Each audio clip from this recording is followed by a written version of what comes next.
মৰমৰ ছাত্ৰ-ছাত্ৰীসকল, এইটো ক্লাছত আজি আলোচনা কৰিম ৯ম শ্ৰেণীৰ অনুশীলনী 1.6ৰ বাস্তৱ সংখ্যাৰ ওপৰত সূচকৰ কিছুমান বিধি। সূচকৰ বিধিসমূহ ইতিমধ্যে আমি ক্লাছ 8ত পাই আহিছোঁ। ইয়াতে আমি পুনৰ চাওঁ বাস্তৱ সংখ্যাৰ ক্ষেত্ৰত কি বিধি আমাক দিয়া আছে। আজিৰ ক্লাছটো আমি আৰম্ভ কৰোঁ।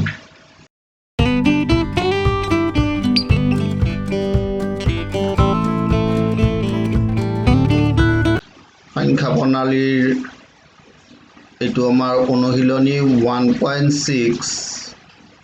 1.6ৰ এটাই খণ্ড, খুব সৰু এটা অনুশীলনী, আৰু এই অনুশীলনীটোত আমি বাস্তৱ সংখ্যাৰ ওপৰত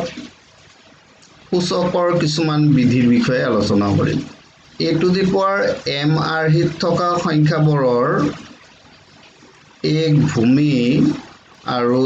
mক সূচক বুলি কোৱা হয়, আৰু a⁴mক একেলগে aৰ mতম ঘাত বুলি কোৱা হয়। যেনে আমি ধৰি ল'লোঁ 2³ তেতিয়াহ'লে ইয়াত আমাৰ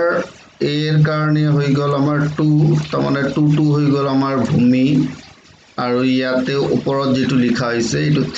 3টোক আমি সূচক বুলি ক'ম। আৰু যদি একেলগে কওঁ তেতিয়াহ'লে এই দুয়োটা মিলি আমি কি ক'ম যে 2ৰ তৃতীয় ঘাত। এইটোক আমি একেলগে ক'লে 2ৰ তৃতীয় ঘাত বুলি ক'ম আমি। গতিকে পঢ়াৰ নিয়মটোও আমি আগতেই পাইছোঁ। বিধি কিছুমানৰ ভিতৰত কেইটামান বিধি আমাৰ ইয়াতে দিয়া আছে, বহুত বিধি আছে। ইয়াতে প্ৰথমতে আমাৰ a আৰু b যদি বাস্তৱ সংখ্যা আৰু mn পৰিমেয় সংখ্যা, তেতিয়াহ'লে এটা সূচকৰ বিধি হ'ল a⁴m × a⁴n = a⁴m+n। মানে ভূমি দুটা যদি একেই হয় আমাৰ, তেতিয়াহ'লে সূচক দুটা যোগ কৰিম যদিহে এই দুটা আমাৰ পূৰণ হৈ থাকে, সংখ্যা দুটা পূৰণ হৈ থাকে।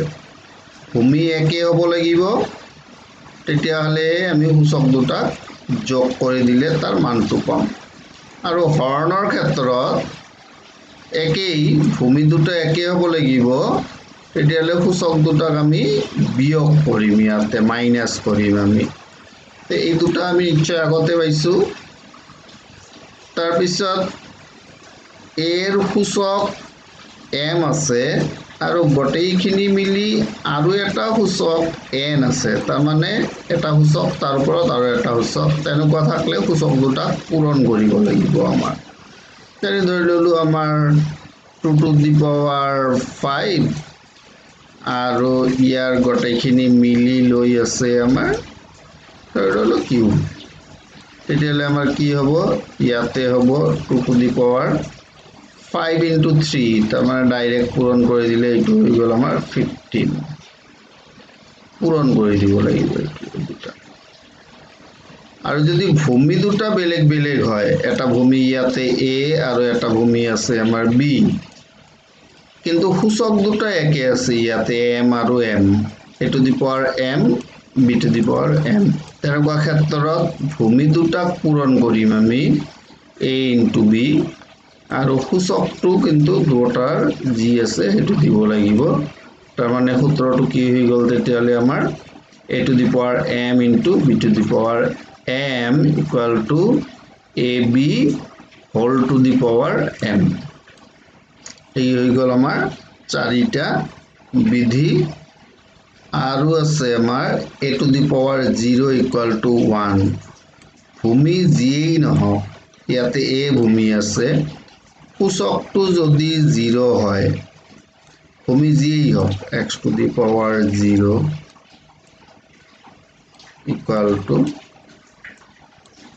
1। 2 to the power 0 equal to 1 যি হোক ভূমি যি থাকক সূচকটো যদি 0 হয় তাৰ ভ্যালুটো হৈ যাব 1 আৰু এই সূচকৰ যেটো মান a to the power 0 equal to 1 এটুক যদি আমি এই হৰণৰ ইয়াতে যদি বহাই দিও ধৰি ললো আমাৰ m টুক 0 কৰি দিছো ইয়াতে যদি m টুক 0 কৰি দিও আমি m equal to 0 যদি বহুৱাই দিও তেতিয়ালে কি হ'ব এটো 0 হৈ গল এটো দি পাৱাৰ -n থাকি গল এই a to the power -n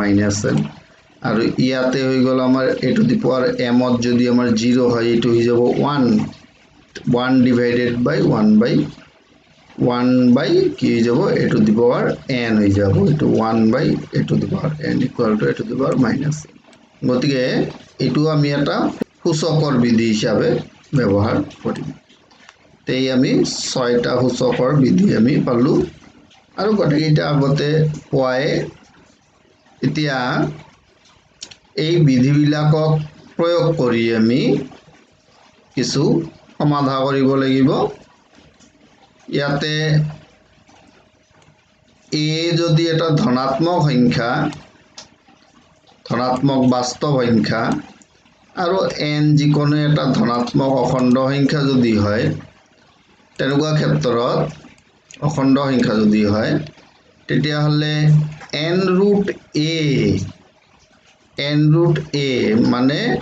যেটো আমাৰ বৰ্গমূলৰ চিন আছে ইয়াতে যদি আমি এটা সংখ্যা লওঁ ইয়াতে n লৈছো n root a আৰু ইয়াৰ মানটো ধৰি ললো আমি b ইয়াৰ মানটো যদি আমি b লওঁ তেতিয়া হলে b to the power n এর ভ্যালুটো কি হ'ব তেতিয়া এর ভ্যালুটো হৈ যাব আমাৰ এৰ ভ্যালু হৈ যাব b to the power n এৰ মান হৈ গল b to the power n আৰু b ৰ মান তেনেকুৱা ক্ষেত্ৰত যদি আমি এই ঘাত হিচাপে যদি ইয়াতে যদি b ৰ মানটো যদি হলাও তেতিয়ালে b ৰ মান হৈ যাব a to the power 1 by n a to the power 1 by n আৰু এই a to the power 1 by n মানে হল তেতিয়ালে b ৰ মান যেহেতু পালো আমি b ৰ মান কি পালো a to the power 1 by n গতিকে এই n root a এর মান হৈ গল আমাৰ n root a এৰ মান হৈ গল আমাৰ a to the power 1 by n তাৰ মানে যেতিয়া আমি ইয়াত উদাহৰণত দেখুৱাই দিয়া হৈছে যে কিউব root a ইয়াৰ মান কি তেতিয়া হলে এই কিউব root টো যায় সূচকত 1 by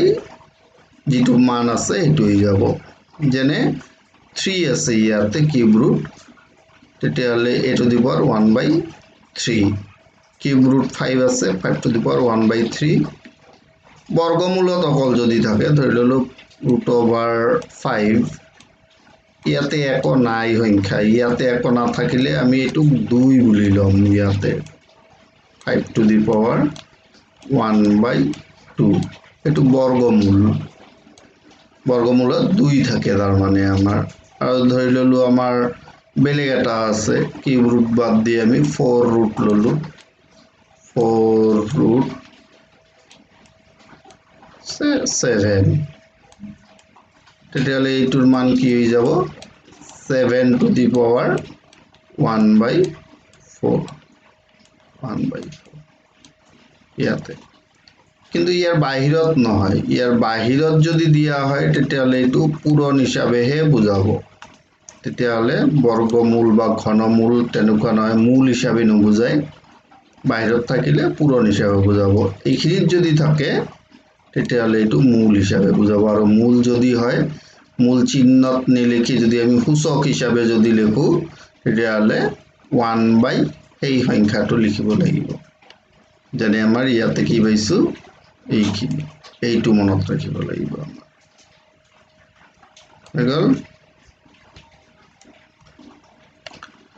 এতিয়া ইয়াক যদি আমি ব্যৱহাৰ কৰি এনেকুৱা ধৰণৰ সংখ্যা এটাক যদি আমি সৰল কৰিব খুজো তেতিয়ালে কি পাম আমি এটা হৈ গ'ল আমাৰ 4 to the power 3/2 3/2 ইয়াতে আমাৰ 1/n মানে ভগ্নাংশ যেটো হৰ আছে মানে n এই n টো ইয়াতে হৈ গ'ল আমাৰ 2 আৰু এইটো আছে ওপৰত আছে লব লবটোক আমি ইয়াতে 3 আছে কিউব আৰু হৰ যেটো আছে 2 এইটো 1/2 হিচাপে লিখি 4 মানে হৈ গ'ল আমাৰ 2 স্কয়াৰ 4 মানে 4 equal to 2 square আৰু তাৰ ওপৰত হাফ এটা আছে গতিকে এইটো হাফে দি আমাৰ কি হৈ যাব পূৰণ হৈ যাব তাৰ মানে ভিতৰত কিমান হৈ গ'ল আমাৰ ভিতৰত এইখিনি হিসাব কৰি আমি কিমান পালো তেতিয়া হলে 2 পালো ভিতৰৰ এইখিনি হৈ গ'ল আমাৰ 2 আৰু বাহিৰত কি আছে আমাৰ 3 এই 3 টো ইয়াতে দি দিলো 2 কিউব হৈ গ'ল তেতিয়া হলে আমাৰ 2 কিউবৰ ভ্যালু হৈ গ'ল 8 ইয়াক আমি অলপ বেলেগ ধৰণেও কৰিব পাৰো এইটো প্ৰথমতে কিউবটো কৰি ললো আমি 4 কিউব যিকোনো দুটাৰ এটা এইটো কিউব এইটো 1/2 কিউবটো কৰিলো 4 কিউবত হৈ গ'ল আমাৰ 64 মানে হৈছে আমাৰ 8 স্কয়াৰ আৰু তাৰ পাৱাৰ এটা হাফ আমাৰ আছে লগে লগে তো হাফ আৰু 2 এই দুটা পূৰণ কৰি দিলে আমাৰ কি হৈ যাব হাফ ইনটু 2 1 তাৰ মানে 8 থাকি যাব গতিকে এনেকুৱা যদি আমাৰ সূচকটো যদি এনেকুৱা এটা ভগ্নাংশ থাকে তেতিয়া হলে আমি ইয়াৰে যিকোনো এটা নিয়মত প্ৰথমতে তলৰটা কৰিও কৰিব পাৰো প্ৰথমতে ওপৰৰটো কৰিও কৰিব পাৰো মানে হৰটোক প্ৰথমতে আমি সূচক হিচাপে লৈ কৰিব পাৰো দুটা বেলেগে লবটোকো ঠিক তেনেকে সূচক হিচাপে লৈ আমি সমাধানটো কৰিব পাৰো গতিকে সকলো বাস্তৱ সংখ্যাৰ ক্ষেত্ৰত আমি কি পাম তেতিয়া হলে এই কথাখিনি আমাৰ মনত ৰাখিব লাগিব m/n প্ৰথমটো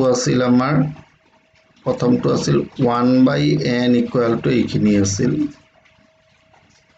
এইটো এটা মনত ৰাখিব লাগিব আৰু ইয়াতে m/n যদি হয় n root a whole to the power m হিসাবে কৰিব পাৰো আমি এটো যেনেকৈ কৰা হৈছে আৰু নহলে n root a to the power m টো আগতে কৰি ললো a to the power m টো আমি আগতে কৰি ললো এইটো আৰু তাৰ পিছত সূচকটো 1/n হিসাবে লৈ আমি কৰিব পাৰো গতিকে বাস্তৱ সংখ্যাৰ ক্ষেত্ৰত আমাৰ এইটোক আমি ভালদৰে মনত ৰাখিব লাগিব এইখিনি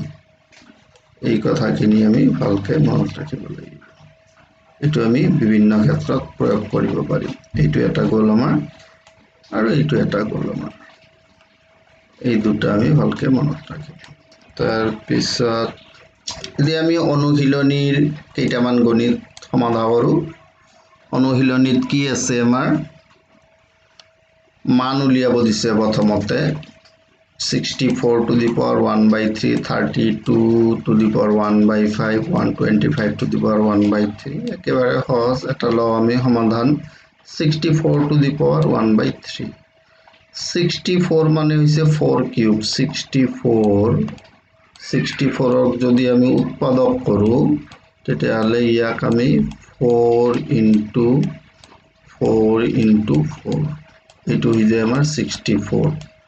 বা 2 হিসাবেও কৰিব পাৰা 64 ক যদি 2 হিসাবে কৰা তেতিয়া হলে কিমান আহিব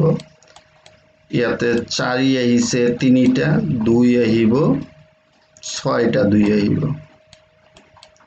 2 এনেকে 6টা 2 আহিব কৰি চালে তাই 4 হিসাবে লৈছো 3টা 4ক আমি কি লিখিব পাৰো 4 কিউব এটো 4 কিউব লিখিলো আমি আৰু 1/3 আছে আমাৰ গতিকে 3 আৰু 1/3 এই দুটাক আমি পূৰণ কৰি দিলো 3 into 1/3 সূচকৰ ওপৰত সূচক মানে এটো দি পাৱাৰ m তাৰ ওপৰত n গতিকে এই দুটা পূৰণ কৰিব লাগিব এটো কটা গল কটা যায় আমাৰ কিমান থাকিল 1 তাৰ মানে এটো আনসাৰটো হৈ যাব আমাৰ কিমান তেতিয়া হলে আনসাৰটো হৈ যাব আমাৰ এই দুটা পূৰণ কৰি দিলো পূৰণ কৰি দিলে 4 আহি গল next 32 to the power 1/5 তাৰমানে 32ক আমি উৎপাদক কৰিম 32ক যদি আমি 2ৰ উৎপাদক হিচাপে লিখো 2 কেইবাৰ পূৰণ কৰিব লাগিব 2 যদি আমি 5 বাৰ পূৰণ কৰো তেতিয়াহলে আমাৰ 32 পাম হিসাব কৰিছ 2 5 বাৰ পূৰণ কৰিব লাগিব 1 2 3 4 আৰু এটা লাগিব 5 বাৰ 5 বাৰ পূৰণ কৰিলে 32 হয় ইয়াতে 2 দুগুণ 4 4 দুগুণ 8 8 দুগুণ 16 16 দুগুণ 32 তেতিয়াহলে আমাৰ ইয়াতে কি হৈ যাব 2 to the power 5 2 5টা আছে আৰু তাৰ ওপৰত 5 এই দুটা মিলি আমাৰ কি হৈ গল 5 into 1 by 5 ত 1 হৈ যাব আনসাৰটো হৈ গল আমাৰ 2 তাৰমানে ইয়াতে আমি আনসাৰটো পাই গলো আমাৰ 2 এটোৰ কাৰণে আমি 2 পালো তো ইয়াতে আমাৰ এটা দুটা আৰু এটা থাকি গল আৰু যেটো থাকি গল এটো ঘৰত তোমালোকে কৰিব লাগিব নেক্সট আৰু মান উলিয়াব লাগিব আমাৰ ইয়াতে 4টা গণিত দিয়া আছে 9 to the power 3 by 2 32 to the power 2 by 5 এইবাৰ যিবিলাক সূচক দিয়া আছে আমাৰ ভগ্নাংশ বিলাক 3 by 2 2 by 5 এনেকুৱা ধৰণৰ দিয়া আছে এটা ঋণাত্মক আছে ইয়াৰে পৰা এটা লও আমি 9 to the power 3 by 2 9 মানে কি 9 মানে হৈছে 3 into 3 3 into 3 তাৰমানে ইয়াক যদি সূচক হিচাপে লিখো আমি কি লিখিব পাৰিম 3 স্কয়াৰ তো 9 মানে 3 স্কয়াৰ আৰু ওপৰত তো আমাৰ 3 by 2 আছে তো 9 মানে 3 স্কয়াৰ লিখিলো তাৰ পিছত ওপৰৰ 3 টোক যদি বেলেগকে লিখিব খোজা আৰু 2 আছে এটোকো যদি বেলেগকে লিখিব খোজা লিখিলেও কথা নাই এটো 3 by 2 আৰু তাৰ লগত 2 টো পূৰণ কৰি দিলেও হৈ যায় তে ইয়াতে দেখুৱাই দিছো আমি তেতিয়ালে কি হ'ব ইয়াতে হৈ গল আমাৰ ভিতৰত দুটা প্ৰথমতে পূৰণ কৰিলো 6 তাৰ লগত হাফটো পূৰণ হ'ব এইটো পূৰণ কৰি দিয়াৰ পিছত আমাৰ কি হৈ যাব এই 2 আৰু এই 6 টো কটা যাব 2 আৰু 6 কটা যাব কটা যায় থাকিল 3 কিউব মানে হৈছে 27 নেক্সট আমি আৰু এটা গণিত কৰো ঋণাত্মকটো 125 to the power minus 1 by 3 125 ক যদি আমি উৎপাদক কৰো 125 ক যদি আমি উৎপাদক কৰো তেতিয়াহলে এটোৰ মান পাম আমি 5 into 5 into 5 5ক আমি 3 বাৰ পূৰণ কৰিলেহে মানটো আমি পাম তাৰমানে ইয়াৰ মানটো হৈ গল আমাৰ 5 কিউব হৈ গল তেতিয়ালে 5 কিউব আৰু তাৰে ওপৰত আৰু সূচক আছে গতিকে আমি কি পাম এটো 5 কিউব আৰু টু দি পাৱাৰ -1 by 3 3 আৰু -1 by 3 এই দুটাক যদি আমি পূৰণ কৰি দিম পূৰণ কৰিলে পালো আমি -1 আৰু যেতিয়া -1 হ'ব ইয়াৰ ভ্যালুটো 1 by 5 হৈ যাব 1 by 5 well নেক্সট আমাৰ কি আছে সৰল কৰিব দিছে ইয়াতেও আমাৰ 4টা গণিত আছে তাৰে পৰা আমি আকৌ দুটা মান কৰো তো প্ৰথমটো কি আছে আমাৰ 2 to the power 2 by 3 2 to the power 1 by 5 দুটাৰে ভূমি একেই আছে আমাৰ 2 গতিকে পূৰণ হৈ আছে আমি সূচক দুটাক কেৱল যোগ কৰি দিব লাগে এইটো আৰু এইটো যোগ কৰি দিব লাগে 2 পাৱাৰ হিচাপে 2 সূচক হিচাপে দুটাক যোগ কৰিম আমি তেতিয়ালে 2 তো থাকি গল আমাৰ ভূমি হিচাপে 2 by 3 আৰু 1 by 5 যোগ কৰি দিছো যোগ কৰি দিলে আমাৰ 3 আৰু 5 ৰ এলসিএম ললো আমাৰ 15 ইটো হৰণ কৰি 2 ৰে পূৰণ কৰিলে 10 আৰু ইফালে হৰণ কৰি 3 গতিকে ইটো থাকি গল কিমান আমাৰ 2 to the power 13 by 15 next যদি আমি আৰু এটা কৰো হৰণ থকা এটা লৈছো আমি হৰণ থাকিলে ভূমি দুটা যেহেতু একেই আছে 11 গতিকে সূচক দুটা কেৱল আমি মাইনাস কৰি দিলে হল হাফ প্ৰথমটোৰ আছে আমাৰ হাফ তলৰটোৰ আছে আমাৰ 1 by 4 গতিকে এই দুটা মাইনাস কৰি দিলো আমি মাইনাস কৰিলে কি পাম ইয়াতে লসাগু হৈ গ'ল আমাৰ 4 তো হৰণ কৰিলে 2 তো হৰণ কৰিলে 1 into 1 1 তেতিয়াহ'লে মাইনাস কৰি দিলে 1/4 গতিকে এটোৰ মান হৈ গ'ল আমাৰ 1/4 হৈ গ'ল তেতিয়াহ'লে আমি মোটামুটি অনুশীলনীৰ কেইটামান গণিত সমাধান কৰিলো ইয়াতে আৰু এটা লৈছো আমি 4 নম্বৰটো 4টোত আছে কি আমাৰ ভূমি দুটা বেলেগ বেলেগ আছে ইয়াতে কিন্তু সূচক দুটা কিন্তু আমাৰ একে আছে 1/2 1/2 দুটাৰে তেনেকুৱা ক্ষেত্ৰত কি হ'ব আমাৰ ভূমি দুটা পূৰণ কৰি সূচকটো হেতু ৰাখিলে হল আমাৰ ভূমি দুটা পূৰণ কৰি সূচকটো 1/2 56 to the power 1/2 56 ৰ কোনো সংখ্যাৰ ঘাত হিচাপে লিখা নাযায় কাৰণে তেনেকৈ ৰাখি দিলো আমি হেগল তো এইখিনি কৰাৰ পিছত আমি আজি যিখিনি কথা আলোচনা কৰিলো থুলমূলকে আৰু এবাৰ আলোচনা কৰো তাতে সূচকৰ কিছুমান বিধি আমি পালো কি যে a আৰু b দুটা যদি বাস্তৱ সংখ্যা হয় m আৰু n যদি পৰিমেয় সংখ্যা হয় তেনেকুৱা ক্ষেত্ৰত a to the power m into a to the power n ভূমি দুটা একে থাকিলে যদি পূৰণ কৰিব লগা হয় সূচক দুটা যোগ কৰি দিব লাগে আৰু ইয়াতে হৰণৰ ক্ষেত্ৰত সূচক দুটা বিয়োগ কৰি দিব লাগিব সূচকৰ ওপৰত যদি আৰু এটা সূচক হয় তেতিয়াহ'লে সূচক দুটা পূৰণ কৰিব লাগিব ভূমি দুটা যদি বেলেগ হয় সূচক দুটা যদি একে হয় তেতিয়াহ'লে ভূমি দুটা পূৰণ কৰি সূচকটো ৰাখিব লাগিব আমাৰ a to the power 0 বা যিকোনো সংখ্যাৰ সূচক 0 হলে আমাৰ তাৰ ভ্যালুটো টোটাল ভ্যালুটো 1 হৈ যাব এটো আৰু যদি মাইনাস যদি আমাৰ সূচক হয় তেতিয়াহ'লে 1 divided by ধনাত্মক সূচক হিচাপে আমি লিখিব পাৰো বাস্তৱ সংখ্যাৰ ক্ষেত্ৰত আমি আৰু এটা কি পাওঁ যে a to the power m/n যদি আমি লওঁ তেতিয়াহ'লে কি হ'ব a to the power m/n ত আমি প্ৰথমতে ইয়াৰে n root লৈ তাৰ পাৱাৰটো ল'ব পাৰো বা প্ৰথমতে তাৰ পাৱাৰটো লৈ আমি তাৰে n rootটো ল'ব পাৰো দুই ধৰণে কৰিব পৰা যায় আমি দেখুৱাইছিলো ইয়াৰ পিছত হোমৱৰ্ক কেইটামান দিয়া হৈছে হোমৱৰ্কৰ ভিতৰত প্ৰথমতে মান উলিওৱা এটা বাদ আছিল আমাৰ হেতু 2 নম্বৰত আমাৰ মান উলিওৱা তাতে দুটা বাদ আছিল সেই দুটাই দিয়া হৈছে কিতাপৰ 3 নম্বৰত সৰল কৰাত আমাৰ এটা গণিত বাদ আছিল সেই গণিতটো দিয়া হৈছে এইখিনি নিশ্চয় ঘৰত ভালকে কৰিব পাৰিবা আজিৰ অনুশীলনীটো একেবাৰে সৰু আৰু খুব সহজ অলপ মনোযোগ দি কৰিলে নিশ্চয় কোনো ধৰণৰ অসুবিধা নহব গতিকে আজিৰ ক্লাছটো আমি ইয়াতে শেষ কৰিছো যদি কোনো ধৰণৰ অসুবিধা থাকে তেতিয়াহ'লে কমেন্টছ কৰিলে তাৰ বিষয়ে সমাধান দিয়াৰ কাৰণে নিশ্চয় চেষ্টা কৰা হ'ব ধন্যবাদ